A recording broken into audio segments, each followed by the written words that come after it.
ஒத்த கருத்துடைய கட்சிகள் எல்லாம் ஒன்று சேர்ந்து பயணிக்கணும், திமுகவை அப்பொழுதுதான் வீழ்த்த முடியும் அப்படின்னு சொல்லியிருக்காங்க. டைரக்டாவே டிவிகேவையும் என்டிகேவையும் எடப்பாடி பழனிசாமி அவர்கள் கூட்டணிக்கு அழைக்கிறாரு. நாளைக்கு டிவிகே அப்படி வந்துடும் இப்படி வந்துடும் சொல்லுங்க, அதுல தப்பே இல்லை, அது உங்க உரிமை.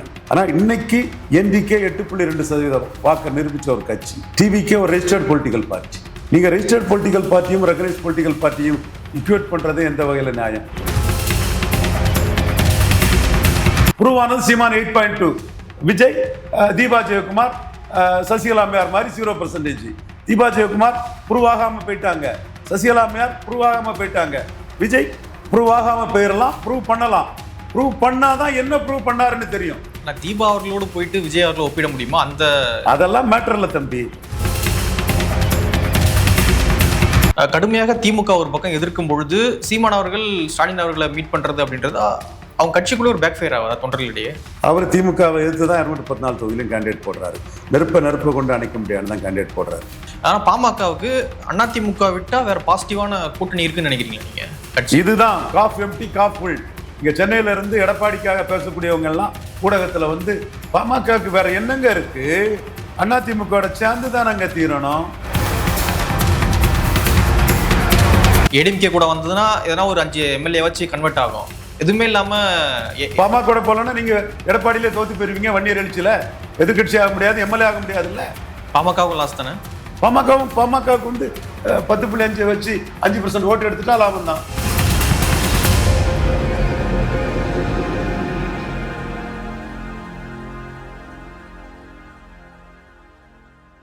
தமிழ் தடம் நேயர்களுக்கு வணக்கம். இன்று நம்மோடு உரையாட அரசியல் விமர்சகர் திரு ரவீந்திரன் துரைசாமி அவர்கள் இணைந்திருக்காங்க. வாங்க பேசலாம். வணக்கம் சார். வணக்கம் மகாபிரபு தம்பி. நல்லா இருக்கேன் சார். எடப்பாடி பழனிசாமி அவர்கள் ஒரு பேட்டி கொடுத்திருக்காங்க. ஒத்த கருத்துடைய கட்சிகள் எல்லாம் ஒன்று சேர்ந்து பயணிக்கணும், திமுகவை அப்பொழுதுதான் வீழ்த்த முடியும் அப்படின்னு சொல்லியிருக்காங்க. டைரக்டாவே டிவிகேவையும் என்டிகேவையும் எடப்பாடி பழனிசாமி அவர்கள் கூட்டணிக்கு அழைக்கிறாரு. தமிழ்நாடு அரசியல் களம் மாறுதா சார்? நெருப்பை கொண்டு அணைக்க முடியாதுன்னு சீமான் பயில் சொல்லியிருக்கிறாரு. 8 மாசத்துக்கு பிறகு என்னோட அரசியல் நிலைப்பாட்டை சொல்றேன்னு இவரை மாதிரி அவரும் சொல்லியிருக்கிறாரு. நீங்க டிவிகேயும் என்டிகேயும் எப்படி ஒப்பிடுவீங்க? இதுதான் கருத்து பார்வையற்றவர்கள், வன்மமும் காழ்ப்புணர்ச்சியும் கொண்ட ரங்கராஜ் பாண்டேக்கள், சவுக்கு சங்கர் போன்றவர்களோட கருத்தா இருக்குது. நாளைக்கு டிவிகே அப்படி வந்துடும் இப்படி வந்துடும் சொல்லுங்க, அதுல தப்பே இல்லை, அது உங்க உரிமை.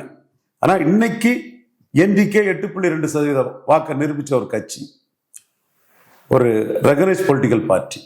டிவிகே ஒரு ரெஜிஸ்டர்ட் பொலிட்டிக்கல் பார்ட்டி. நீங்க ரெஜிஸ்டர்ட் பொலிட்டிக்கல் பார்ட்டியும் ரெகனைஸ்ட் பொலிட்டிக்கல் பார்ட்டியும் இக்வேட் பண்றது எந்த வகையில நியாயம்? அது எந்த வகையில நியாயம்? எல்லாருமே அந்த தவறு செய்றீங்க. அன்டெஸ்டட் நாட் ப்ரூவ்டு விஜயும் 8.2% வாக்கு நிரூபிச்ச சீமானும் ஒன்னா. நாளைக்கு 2026 யாராத்தா செத்தாங்கிறது ரிசல்ட்ல தான் தெரியும். சீமான் 17% வந்திருக்கலாம், விஜய் இன்எலிஜிபிள் நாட் காம்பிட்டன்ட்னு குறைஞ்ச சதவீதத்தில் விஜய் போகலாம். அது ரிசல்ட், அது டு பி ப்ரூவ்டு. 24ங்கிறது ப்ரூவ்டு. 24ல் Vijay registered party, not contesting election. Seeman recognised party, fielded 39 candidates and polled 8.2% votes. இந்த அடிப்படை உண்மையை அரசியல் தலைவர்களுக்கும் வன்மத்தில் பேசுறாங்க, செய்தியாளர்களும் பேசுறாங்க, அரசியல் விமர்சகர்களும் பேசுறாங்க. நடுநிலையும் நியாயமும் உள்ள வியூவர்ஸ் நான் சொல்றது நியாயமா உண்மையா இங்க பாருங்க, நீங்களே சொல்லுங்க. நான் சொல்றது உண்மைதானே? கண்டிப்பா ப்ரூவ் பண்ணல. ஆனா இப்ப வரக்கூடிய கருத்து கணிப்பு எல்லாம் பாத்தீங்கன்னா அது கருத்து கணிப்பு. நாளைக்கு அது இன்எலிஜிபிளா, அது சீமானுக்கே பெரிய லாபத்தை கொடுத்து சீமான் பெரிய ஆளாயிருவார். அதுதான் ரிசல்ட்ங்கிறேன். யாராத்தா செத்தாங்கிறத 2026 ரிசல்ட்டை பாத்துக்கலாங்கிறேன். நான் கருத்து கணிப்புங்கிறது ரிசல்ட் அல்ல. கருத்து கணிப்புல விஜயை நம்பி வரக்கூடிய ஆஸ்பிரேஷன்ஸ் ஓட்டு, இமேஜினரி ஓட்ஸ், பல கருத்து கணிப்பு பல விதமாட்டு வருது. தினத்தந்தி கருத்து கணிப்பு சீமானுக்கு 4% தான் போட்டாங்க, ஒரு 8.2% ஓட்டு எடுத்தாங்க. எந்த கருத்து கணிப்பிலையும் 2021 இது டிடிவி தினகரனை வச்சவங்க, கமலாசனை வச்சவங்கள சீமானை வைக்கல. சீமான் 5வது பலரோட கூட்டத்தோட ஒண்ணுதான். இன்னைக்கு சீமான் 3வது இடத்துக்கு வந்திருக்காருன்னா அந்த கருத்து கணிப்புகளை பொய்யாக்கிட்டு தான் அவர் வந்திருக்கிறார். தினத்தந்தி கருத்து கணிப்பு பொய்யா இருக்கிறாரு. இவரோட பெரிய சக்தி கமலாசன் தினகரன் வந்த கருத்து கணிப்புல பொய்யாக்கிட்டு தான் சீமான் வந்திருக்கிறாரு. இன்னைக்கும் விஜய் இன்எலிஜிபிள் இன்காம்பிட்டன்ட்னு விஜயை பொய்யாக்கிக்கிட்டு 2026 சீமான் பெரிய சக்தியா வர்றதுக்குள்ள சாத்தியக்கூறுகளும் வாய்ப்புகளும் தான் இருக்குன்னு நான் கருதுறேன். சீமான் எலிஜிபிள், விஜய் இன்எலிஜிபிள். சீமான் இஷ்யூஸ்ல நிக்கிறாரு. பரையர் தேவேந்திர குல வேளாளருக்கு 5% உயர்த்தி கொடுக்கணும்னு சொல்றாரு. அதுல இருந்து சீமான் தமிழ்ல இருந்து வந்தவதான் மலையாளம், கன்னடம், தெலுங்குன்னு சொல்றாரு. இதெல்லாம் மக்கள் மத்தியில போய் சீமான் வந்து விஜயோட கமலஹாசனோட பெரிய சக்தியான மாதிரி, தினகரன பெரிய சக்தியான மாதிரி விஜயோட பெரிய சக்தியா வருவார் நான் சொல்றேன். இது நாளைக்கு 26 நீ ஒண்ணு சொல்லலாம், நான் ஒண்ணு சொல்லலாம். அது claim to be proved. Prove ஆனது என்ன? ப்ரூவ் ஆனது சீமான் 8.2, விஜய் தீபா ஜெயக்குமார் சசிகலா அம்மையார் மாதிரி 0%. தீபா ஜெயக்குமார் ப்ரூவ் ஆகாம போயிட்டாங்க, சசிகலா அம்மையார் ப்ரூவ் ஆகாம போயிட்டாங்க. விஜய் ப்ரூவ் ஆகாம போயிடலாம், ப்ரூவ் பண்ணலாம். ப்ரூவ் பண்ணாதான் என்ன ப்ரூவ் பண்ணாருன்னு தெரியும். தீபா அவர்களோடு போயிட்டு விஜய் அவர்களை ஒப்பிட முடியுமா? அதெல்லாம் மேட்டர் இல்ல தம்பி. தீபா ப்ரூவ் பண்ணாதவங்க, விஜய் ப்ரூவ் பண்ணாதவர். தீபாவோட இன்எலிஜிபிளா போயிடலாம் விஜய். 26 ரிசல்ட் வந்தா தானே தெரியும். ஆனா எடப்பாடி பழனிசாமி அவர்கள் திமுகவை எதிர்க்கிறோம் அப்படின்ற புள்ளியில நம்ம எல்லாம் ஒன்று சேர்ந்து பயணிக்கலாம் அப்படின்றாரு. விஜயை பொறுத்தளவுல அந்த இதுல திமுக எதிர்ப்புல அவர் இருக்கிறார். திமுக தான் எனக்கு கொள்கை எதிர், என்ன அரசியல் எதிரின்னு சொல்லிட்டாரு. சீமான் அப்படி சொல்லல. சீமான் ஒரே குட்டையில் ஊறிய மட்டைகளை நார்நாரா உரிப்பான்னு தான் சொல்றாரு. ஒரு தீமைக்கு இன்னொரு தீமையை மாற்றலன்னு தான் சொல்றாரு. கொடநாடு கொலையை பற்றி பேசுறாரு, தூத்துக்குடி துப்பாக்கி சூட பற்றி பேசுறாரு. சோ அவர் திமுக வேண்டாம், அண்ணா திமுக வேண்டாங்கிற. அண்ணாமலை 2024 எடுத்த ஒரே குட்டையில் ஊறிய மட்டைகள்னு பெருந்தலைவர் காமராஜ் சொன்ன அந்த ஸ்டாண்ட்ல தான் சீமான் இருக்கிறாரு. ஒரு தீமைக்கு இன்னொரு தீமை மாற்று இல்லைங்கிறது பைபிள் சொல்லுது, குரான் சொல்லுது, பகவத்கீதை சொல்லுதுங்கிற கருத்தை தான் சீமான் வைக்கிறார். அப்போ விஜய் தான் எடப்பாடி எதிர்பார்க்கிற மாதிரி கூட்டணியில போய் சேரலாம். அதுவும் விஜய் எடுக்க வேண்டிய முடிவு. பலம் நிரூபிக்காத விஜய்க்கு எடப்பாடி கணிசமான 20% பலம் கொண்ட எடப்பாடி கணிசமான சீட்டை கொடுப்பாருன்னா அது அவருக்கு திருப்தினா போகலாம். இல்ல எனக்கு இது திருப்தி இல்லை, நான் தனியா நின்று இதை விட அதிக பலத்தை நிரூபிப்பேன்னு நினைச்சா அவர் பலம் நிரூபிக்க போகலாம். இதுதான் விஜய்க்கு இருக்கக்கூடிய வாய்ப்பு. இன்னைக்கு அவரு தாவேக்கா மக்கள் ஆதரவுல முதல்வர் ஆவார்னு சொல்றாருன்னா அவர் தனிச்சு பலம் நிரூபிக்கிறதுக்கு போறாருன்னு அர்த்தம். ஓகே, ஆதவ அர்ஜுனா அவர்கள் ஒரு பாயிண்ட் சொல்றாரு. என்ன அப்படின்னா, நாங்க ஏன் அதிமுக விமர்சிக்க மாட்டோம் அப்படின்னா, அதிமுக தொண்டர்கள்லாம் தாவேக்காவை நோக்கி வந்துட்டு இருக்காங்க. சோ இப்போ ஏன் நாங்க எடப்பாடியும் அதிமுக விமர்சிக்கணும் அப்படின்னு. இதெல்லாம் கிளைம் சார். விஜய் ஒண்ணும் இல்லாம தகுதியற்றவனாட்டு திறமையற்றவனாட்டு சீமானை கண்டு பயந்து ஓடிடுவார் விஜய். இது ஏன் கிளைம் சார்? இது ஏன் கிளைம் சார்? அதே மாதிரி ஆதவ அர்ஜுனாவுக்கு கிளைம் அது. சோ யாரும் என்னவும் கிளைம் பண்ணலாம். மீண்டும் சொல்றேன், யாராத்தா செத்தாங்கிறது அவன் கிளைம், அவர் கிளைம் கரெக்டா, யான் கிளைம் கரெக்டாங்கிறது 26 ரிசல்ட்ல தான் சார் தெரியும். Claim you have every right to claim as you like. கிளைமுக்கும் ரிசல்ட்டுக்குள்ள வித்தியாசம் தெரியணும் சார். ஓகே, இன்னொரு பக்கம் பாத்தீங்க அப்படின்னா, எடப்பாடி பழனிசாமி அவர்கள் எல்லா அந்த பிரச்சார பயணத்திலையும் சொல்லிட்டே இருக்காரு, நான் ஒன்னும் ஏமாளி கிடையாது, கூட்டணி ஆட்சிக்கு ஒத்துழைக்க நான் ஏமாளி கிடையாது அப்படின்ற ஒரு விஷயத்த சொல்றாரு. இன்னைக்கு நேத்து ஒரு பாயிண்ட் சொல்றாரு, என்னன்னா பாஜக விழுங்குறதுக்கு நான் மண்புழுவா அப்படின்ற ஒரு கேள்வியும் கேட்டிருக்காரு. சோ இந்த கூட்டணி எப்படி சார் போயிட்டு இருக்குன்னு பாக்குறீங்க? கூட்டணியில பாஜக கூட கூட்டணி கிடையாதுன்னு அவர் சொன்னார். 26லயும் கிடையாது, எப்பவும் கிடையாதுன்னு சொன்னாரு. அப்போ அவர் நிலைப்பாட்டுல இருந்து பல்ட்டி அடிச்சிருக்கிறாரு. நீ உடனே பாஜக பல்ட்டி அடிச்சதை பற்றி பேசிட்டு இருப்ப. பாஜக பல்ட்டி அடிக்கலையே, அவன் கதவு திறந்திருக்கு, ஜன்னல் திறந்திருக்கு தானே சொன்னான். அவன் எங்க பல்ட்டி அடிச்சான்? அவன் உன்ன பாபாவன்னு தானே தேடினான். நீங்க தானே வரமாட்டேன், நீங்க ஐயா எடப்பாடி பழனிசாமி தானே. அப்ப நீங்க தான் பல்ட்டி அடிச்சிருக்கீங்க. ஒரு பல்ட்டி அடிச்சிருக்கிறாரு. இன்னும் எத்தனை பல்ட்டி அடிப்பாருங்கிறத பொறுத்திருந்து பார்ப்போம். இந்த கூட்டணி ஜெல்லா இருக்குன்னு பாக்குறீங்களா? எப்படி சார் ஒர்க் ஆகுதா கிரவுண்ட்ல? கூட்டணி இதுங்கிறது ஷீட் ஷேரிங் பிறகுதான் சொல்ல முடியும். 2 ரெட்டலைக்கு ஒரு தாமரைய எடப்பாடி பழனிசாமி கிட்ட அண்ணாமலை பிஎம்ஓ மூலமா கேட்கிறாரு. எப்படி எடப்பாடி பழனிசாமி ரியாக்ட் பண்றான்னு பார்ப்போம். அண்ணாமலை இன்னொன்னு, இவர் சரியா வரலன்னா சீமான சிஎம் கேண்டிடேட் ஆட்டு நிதிஷ்குமார் மாதிரி முன்னிறுத்ததுக்குள்ள முயற்சியும் அவர் ஈடுபடுறாரு. ஸோ இதனாலதான் எடப்பாடி கோபத்துல அந்த அணிக்கு எதிரான ஒரு அக்னி ஆன வார்த்தைகளை சொல்றாருன்னா, ஏமாளி அல்ல, நான் என்ன மண்புழுவான்லாம் கேட்கிறாருன்னா, அண்ணாமலைய பிஎம்ஓ பேசுங்க. நீங்க ஒரு சைடு அமித்ஷா ரூட்ல நயனார் பேசட்டு, கூட்டணியை உடைக்காம நயனார் எல்லா விஷயத்தையும் பார்க்கட்டு, கூட்டணியில் அதிக சீட்டு வாங்கக்கூடிய வேலையை நீங்க பாருங்க. அண்ணாமலை தேவைப்பட்டா சீமான கூட நீங்க ப்ரொஜெக்ட் பண்ணக்குள்ள வாய்ப்பு இருந்தா அதை பாருங்கன்னு பிஎம்ஓல இருந்து அண்ணாமலைக்கு இன்ஸ்ட்ரக்ஷன் வந்ததுனால தான் இவங்க ரெட்டவேஷம் போடுறாங்கன்னு இவர் வந்து நான் மண்புழுவா ஏமாளி அல்லன்னு இவரும் கடுமையான வார்த்தைகளை எடுத்து அரசியல் பண்றாரு. அவரும் கலைஞர் ஜெயலலிதா மாதிரி ஒரு தலைவராக முயற்சி பண்றவர் கார்னர் டு கிராக் ஈஸியா விட்டுட்டு போயிடுவாருன்னா அவரே நான் சொல்ல விரும்பல. பன்னீர்செல்வத்தெல்லாம் சேர்க்காம இருக்கிறது காரணம் உள்ள வந்து தோத்தம் பிறகு உங்களை வச்சு தொடர் தோல்வி தான் இன்னும் முக்கலத்தோர் வந்து வைப்ரண்டா பொலிட்டிக்ஸ் பண்ணி இவரை தூக்கி போட்டுருவாங்கன்னு அச்சப்படனால தான் ஓபிஎஸ்சி அவர் விடல. ஸோ ரொம்ப அலர்ட்டான பொலிட்டிஷியன் தான் எடப்பாடி பழனிசாமி. ஓகே, இன்னொரு பக்கம் நீங்க சொல்றீங்க டிவிக்கே நல்லா வாக்கு வாங்கும் அப்படின்றது வந்து அவங்களுடைய கிளைம். ஆனா அது வந்து ப்ரூவ் கிடையாது. உண்மைதானே? ப்ரூவ் பண்ணல அப்படி ப்ரூவ் இருக்குதுன்னா சொல்லுங்க, நான் ஒத்துட்டு போறேன். கண்டிப்பா இல்ல, எனக்கு ஒன்றும் மேட்டர் இல்ல. ஓகே, இன்னொரு பக்கம் நீங்க சொல்றீங்க என்டிகே வந்து முதலமைச்சர் கேண்டிடேட்டா பிஜேபி நிறுத்த வாய்ப்பு இருக்குன்றீங்க. சோ இதுவும் ஒரு கிளைம் தானே? கண்டிப்பா கிளைம் தான். நிதிஷ்குமார நிறுத்தின மாதிரி இந்த மாதிரி நிறுத்த வாய்ப்பு இருக்குங்க, கிளைம் தான் நான் சொல்றேன். ஆனா அதுக்கு மாதிரியான அரசியல் களம் இருக்கா சார் இங்க? அதுக்கான களம் வந்து அண்ணாமலை உருவாக்குனதுனாலதான் இவரு பாஜக எதிர்ப்பை டைல்யூட் பண்ணிட்டு பல்ட்டி அடிச்சு உள்ள வந்தாரு எடப்பாடி பழனிசாமி. ஓகே, செங்கோட்டையன் வச்சு பிளவுபடுத்திடுவாங்க, சீமான ப்ரொஜெக்ட் பண்ணிடுவாங்கன்னு சாணக்கியா சகோதரர் தம்பி ரங்கராஜ் பாண்டே நடத்தின சாணக்கியா விழா, அந்த விழாவில் சீமானு செங்கோட்டையன் கலந்துக்கிட்டனாலதான் கட்சியை உடைச்சி சீமான சிஎம் கேண்டிடேட்டா ப்ரொஜெக்ட் பண்ற வேலையை பிஎம்ஓல வந்து பாக்குறாங்களோங்கிற ஒரு எண்ணத்துல தான் நம்ம 20% உள்ள வந்தா அதை தடுத்துடலாம், செங்கோட்டையன் வச்சு கட்சியை உடைக்கிறத தடுத்துடலாம், சீமான சிஎம் கேண்டிடேட்டா ப்ரொஜெக்ட் பண்றதை தடுத்துடலான்னு உள்ள வந்தாருங்கிறது என்னோட பார்வை. ஓகே, இந்த கூட்டணி இப்பொழுதுதான் ஓரளவுக்கு ஒர்க் ஆகுது அப்படின்ற மாதிரியான பார்வையும் இருக்கு என்டிஏ கூட்டணி. ஸோ அங்கங்க அப்பப்போ ஒரு பேசு பொருளை ஏற்படுத்துறாங்க. ஸோ ஓபிஎஸ் அவர்கள் வந்து ஒரு தனி மாநாடு போடுறேன்னு சொல்றாரு. அவருக்கு என்ன சார் ரோல் இருக்குன்னு நினைக்கிறீங்க 26ல? அவர் தனக்குள்ள பலத்தை காட்டி ரோலை போடுறாரு. பொலிட்டிக்கல் காலண்டர்ல யாருக்கும் லாஸ்ட் பேஜ் கிடையாது. அவர் மீண்டும் எமர்ஜாய் வர்றதுக்குள்ள சூழ்நிலையும் அந்த மாநாடு கொடுக்கலாம். எப்படி கொடுக்குது, என்ன ரூபத்தில் கொடுக்குது, யார் மூலமா கொடுக்குதுலாம் 26ல தான் தெரியும். எல்லாமே 26 தான். ஆனா என்டிஏக்குள்ள வருவாருன்னு சொல்றீங்களா நீங்க? நான் என்டிஏக்குள்ள வருவாருன்னு அறுதிட்டு உறுதியா சொல்லலை.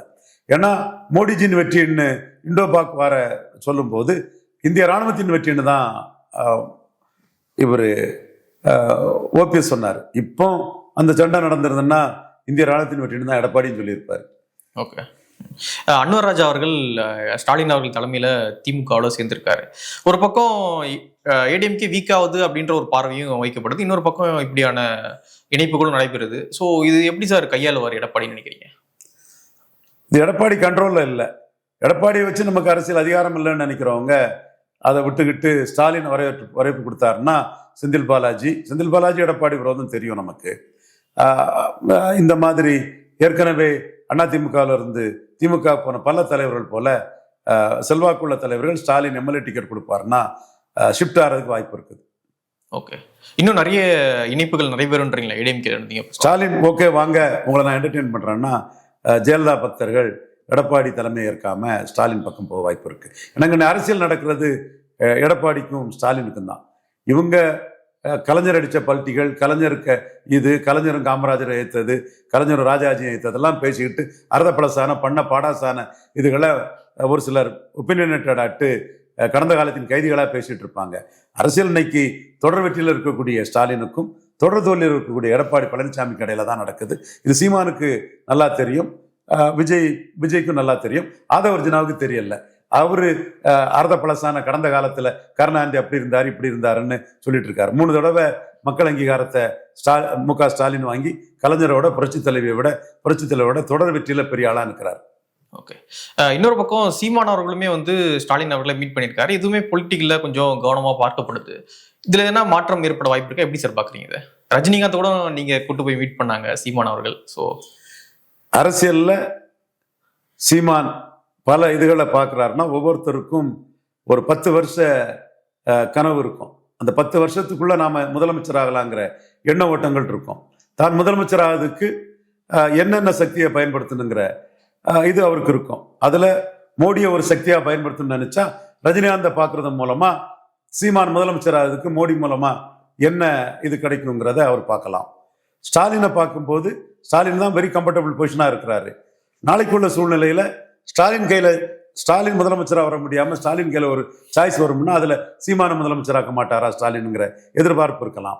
எடப்பாடியை எதிர்க்காம இருப்பதன் மூலமா தான் முதலமைச்சராக வர முடியலன்னா சீமான எடப்பாடி முதலமைச்சராக மாட்டாராங்கிற எதிர்பார்ப்பு இருக்கலாம். ஒவ்வொரு அரசியல் தலைவருக்கும் ஒவ்வொரு ரகசிய கனவுகளும் எண்ணங்களும் இருக்கும். அந்த வகையில் அவங்களோட நடவடிக்கைகள் இருக்கும். அதுல சீமானை பொறுத்த அளவுல பிரைமரி ஃபோல்ஸ் ஆட்டு முதலமைச்சர் நாற்காலிக்கு பின்னாடி வேலுப்பிள்ளை பிரபாகரன் படம் இருக்கணுங்கிற அந்த அடிப்படையில தன்னோட நகர்களை செய்யறாரு. அது நிதிஷ்குமார் மாதிரியும் வரலாம், மாயாவதி மாதிரியும் வரலாம், அரவிந்த் கெஜ்ரிவால் மாதிரியும் வரலாம். ஸோ இங்க ஃபைட் பண்றது அரவிந்த் கெஜ்ரிவால் மாதிரி நான் முதல்வராக வரும்னு தான் அந்த ஃபைட்டை சீமான் பண்ணுவாரு. நிதிஷ்குமார் மாதிரி வந்தாலும் ஏத்துக்குவாங்க, மாயாவதி மாதிரி வந்தாலும் ஏத்துக்குவாங்க. ஸோ அரசியல்ல வந்து தன் உயர்வுக்கு பாசிட்டிவா போறதுதான் சீமானுக்கு ஸ்டைல். விஜய் போன்றவங்க திரையுலகில் உதயநிதி ஸ்டாலினுக்கு ரெட் ஜெயின்ட்டுக்கு பெரிய முக்கியத்துவம் இருக்குது.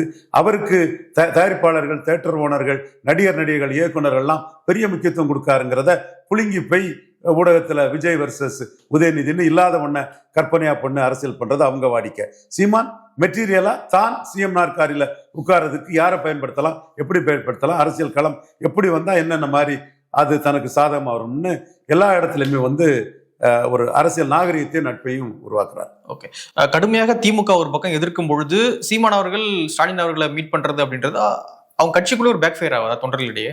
அவர் திமுகவை எதிர்த்து தான் 214 தொகுதியிலும் கேண்டிடேட் போடுறாரு. நெருப்பை கொண்டு அணைக்க முடியாது தான் கேண்டிடேட் போடுறாரு. ஓகே, அது பேக் ஃபயர் ஆகாதுன்றீங்களா நீங்க? கண்டிப்பா ஆகாது. அவர் தனிச்சு தான் இருக்க போறாரு. ஓகே, ஒரு மாற்றம் அவர் என்ன பண்ண நினைப்பாருன்னா, நிதிஷ்குமார் மாதிரி மோடியோட அட்வைஸ்ல எடப்பாடியே 50 சீட்டு வாங்கிட்டு சீமான் சீஃப் மினிஸ்டர், நான் 100 இடங்களை பெற்றுக்கிட்டு டெப்டி சீஃப் மினிஸ்டர் இருக்கேன்னு எடப்பாடியே முன் வந்தாருன்னா அது சீமான் ஏத்துக்கலாம். ஏன்னா அதுக்கான முயற்சிகள் என் போன்றவர்களிடம் இருக்கு, பிஎம்ஓல இருக்குது, அண்ணாமலை கிட்ட இருக்குது. அது ஓகே. ஒரு பக்கம் கடுமையாக திமுக விமர்சனம் பண்றாரு, ஆனா ஸ்டாலின் அவர்கள் சீமான் அவர்களை மீட் பண்ண நேரம் கொடுக்குறாரு. இன்னொரு பக்கம் எடப்பாடி பழனிசாமி அவர்கள் டைரக்டாவே என்டிகே நம்ம அலைன்ஸ்ல வரலாம் அப்படின்னு வந்து சொல்றாங்க. ஸோ பொலிட்டிக்கல்ல சீமான் அவர்களுடைய அந்த ஸ்டேட்டஸ் அப்படின்றது கொஞ்சம் உயர்ந்திருக்கா, எப்படி சார் பாக்குறீங்க? ஏற்கனவே சீமானுக்கு ஸ்டேட்டஸ் உயர்ந்து தான் இருந்தது. நீங்க நெருப்பை கொண்டு குப்பையை அணைக்கிறது, குப்பையை கொண்டு நெருப்பை அணைச்சிற மாதிரி ஒரு எண்ணத்துல விஜய்ங்கிற ஒரு கற்பனை ஃபிகரை அன்டெஸ்டட் நாட் ப்ரூவ்ட வச்சு சீமான ஒவ்வொருத்தருமே வந்து மட்டம் தட்டுனாங்க. சீமான் தன்னோட நகர்கள் மூலமா 8.2% எடுத்தவன் தான் ரியல் பிளேயர். நிரூபிக்காதவன் untested not proved real player இல்லைங்கிறத எக்ஸ்போஸ் பண்ணி காட்டுறாரு. இப்போ அஜித் ஒரு கட்சி ஆரம்பிச்சுட்டா அவர் ரியல் பிளேயர் ஆயிடுவாரா? அஜித் நிரூபிச்சாதான் பிளேயர். இல்ல சிவகார்த்திகேயன் கட்சி ஆரம்பிச்சுட்டா உடனே பிளேயர் ஆயிடுவாரா? நிரூபிச்சாதான் பிளேயர். விஜயும் நிரூபிச்சாதான் பிளேயர். அதனாலதான் விஜய் கூட இன்னைக்கு ஸ்டாலின் கூட வந்து எல்லா கட்சிகளும் அப்படியே இன்டாக்டா இருக்கிறாங்க. எடப்பாடி கூட பாஜக சேர்ந்திருக்காங்க, தமாக சேர்ந்திருக்காங்க. விஜய் கூட யாருமே வரலையே, அவரு கூட்டணி ஆட்சின்னு சொல்லியும். சோ பலத்தை நிரூபிச்சாதான் மரியாதை. ஓகே, இந்த கூட்டணிக்குள்ள ரொம்ப நாளா வராம இருக்கிற 2 கட்சி என்டிஏக்குள்ள வராம இருக்காங்க. என்டிஏக்குள்ள தேமுதிகவும் பாமகவும் என்ன சார் நடந்துகிட்டு இருக்கு? தேமுதிக அதிமுக காட்டி திமுக பேரம் பேசுறாங்க. எடப்பாடிக்கு ஓட் டிரான்ஸ்பரிங் கெப்பாசிட்டி இல்ல, சீட் கன்வெர்ட்டிங் கெப்பாசிட்டி இல்லைங்கிறத சிதம்பரம், விழுப்புரம், கடலூர்ல நிஜத்திலே பார்த்துட்டாங்க. சோ அவங்க priority DMK option, priority DMK அதுக்கு ஆப்ஷனா காட்டுறது அதிமுகவை. பாமக தந்தை மகன் நீரடித்து நீர்வதிலே ஒருதாய் மக்கள்னு வன்னியர்களுக்கான போராட்டத்துல நாளைக்கு ஒன்றிணைதுக்கான வாய்ப்புகள் இருக்குது. என்ன மாடாலிட்டிஸ்ங்கிறது தான் அப்பன் தந்தை மகன்களுக்குள்ள அது தெரிய வரணும். பட் 10.5 மையமா வச்சு களமாடுறாருன்னா எடப்பாடி கிட்ட இருக்கக்கூடிய ஓட்டை 10.5 வச்சு நான் தட்டி தூக்குங்கிறாரு அன்புமணி ராமதாசும் வன்னியர் போராட்டத்துக்கு நான் ஆதரவு தாங்கிறத கொடுக்குறாரு.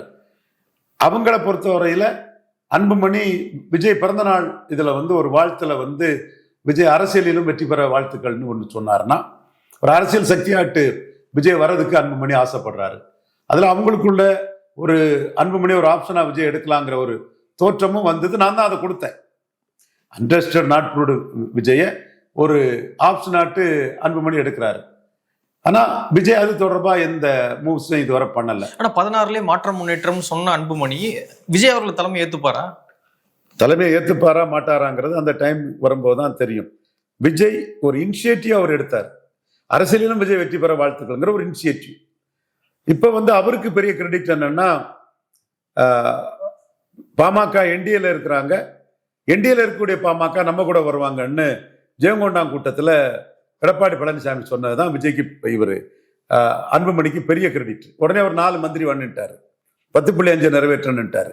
ஸோ இவரு அன்புமணி இல்லாம 90 இடங்கள்ல ஃபைட் பண்ண முடியாதுங்கிற ஒப்புதல் வாக்குமூலத்தை கொடுக்கும் போது அன்புமணி தன்னுடைய பார்கெனிங்கை ஏற்றி 4 அமைச்சர்னு கேட்கிறார். ஓகே. ஆனா பாமகவுக்கு அதிமுக விட்டா வேற பாசிட்டிவான கூட்டணி இருக்குன்னு நினைக்கிறீங்களா நீங்க கட்சி? இதுதான் காஃப் எம்டி காஃப் ஃபுல். இங்க சென்னையில இருந்து எடப்பாடிக்காக பேசக்கூடியவங்க எல்லாம் ஊடகத்துல வந்து பாமகவுக்கு வேற என்னங்க இருக்கு, அதிமுக சேர்ந்து தான் அங்க தீரணும், அதிமுகவுக்கு 90 தொகுதி வட தமிழகத்துல என்னங்க இருக்கு, பாமக இல்லாம நீங்க ஃபைட் பண்ணிட மாட்டீங்க, என்னங்க இருக்கு, நீங்க தான் பாமகவால 7 தொகுதியில ஜெயலலிதா அம்மா தான் தென் சென்னை, திருவள்ளூர், விழுப்புரம், சேலம், மயிலாடுதுறை, திருப்பூர்னு லாபத்தை அடைஞ்சிங்க. பாமகவுக்கு என்னங்க லாபம் கிடைச்சி 2009? 2019 என்னங்க லாபம் கிடைச்சது? ஏன் பாமக களத்துக்குள்ள நிற்கிறத கண்டு பயந்து ஓடல? மனச்சாட்சி உள்ள சென்னையில உள்ள ஏசி விமர்சனம் எல்லாம் சொல்லியா பாமக களத்துக்குள்ள நிற்கும் போது நம்ம களத்துக்குள்ள போனா 3வது போயிடுவோம்னு எடப்பாடி பழனிசாமி விக்கிரவாண்டியை விட்டு களத்தை விட்டு பயந்து ஓடல? என்ன டேஷுக்கு நீங்க பாமகவுக்கு எடப்பாடியை விட்டா வேற வழி இல்லைன்னு பேசிட்டு தெரியல. 2 பேருக்குமே ஒருத்தருக்கு ஒருத்தர் தேவை.